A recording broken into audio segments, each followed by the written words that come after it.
السيارة أكسنت هونداي 2015 وما شابهها.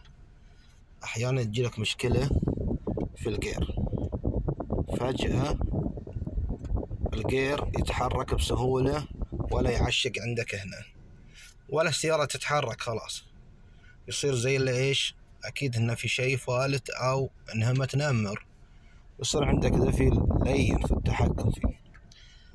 إيش طلع؟ خشيت على اليوتيوب وده طلع من قطعة، أول ما وصفوا لي قالوا القطعة تصير تحت البطارية. أوصف لكم إياها الحين، أدلكم إياها. إيه تصير وين؟ شفت الخرطوش ذا تحته بالضبط، تبين من هنا لكم. هذه هي القطعة، هذه القطعة. أنا ركب جديدة طبعا، وهذا القديمة، أنا ندير القديمة تركبه هنا. ليش تسوي؟ تتحكم بعصا الجير. انزين طبعا بعد معاناة، حتى الوكالة قالت لي اسبوعين الى 3 اسابيع على ما تجي القطعة. شارع الملكي كله فاضي في الاحساء، شارع الملكي كله ما عند محل مستودعات البلاد قال لي طلبيه بعد 4 ايام، وللان ما اتصل علي. طبعا الحمد لله حصلته في محل في المنيزلة الخليف، حصلت ذي القطعة، ركبت طلعت لي على نفس المشكلة، ما برحت نفس المشكلة، ما برحت يعني ما تغير شيء عندي، يعني ذي القطعة كانت سليمة. اي حفظك الله. قبل ما تفتح ذيك القطعة يعني احيانا تصير من ذيك المشكلة، لكن قبل انها هي الحالة نفس الشيء، يجي لك ما يعشق.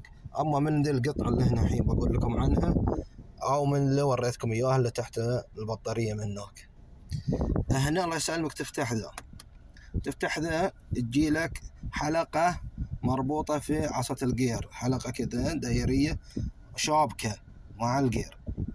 أحيانا تصير هي ذي منها مشكلة في أن في وسطها ربلة وقطعة تتكسر مع الوقت تنكسر. فإذا شفته فالت منه اعرف مشكلتك في ذي.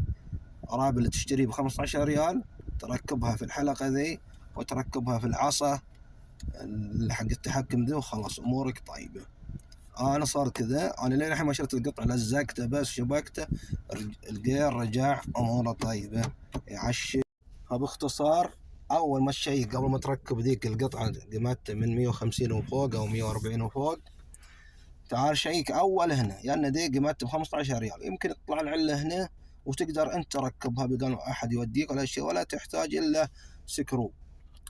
كل قطعتك ذي كلها تركب ذي، بتفتح ذي كله بسكرو. حتى إذا بتفتح الديكور، إذا بتفتح الديكور كامل عشان تركب على راحتك، ما عرفت تفتحها من الديكور، ما عرفت عفوا تركبها من الديكور، راح تفتح ذات الطرد تفتحها. المهم كل هذا الشغل وما يبي منك إلا سكرو مربع فقط وتركب ذي القطعة.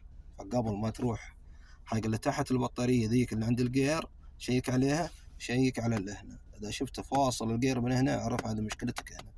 ولا تروح ورشة يصير بعضهم ما عنده ذمة يقول لك يبي لك جير.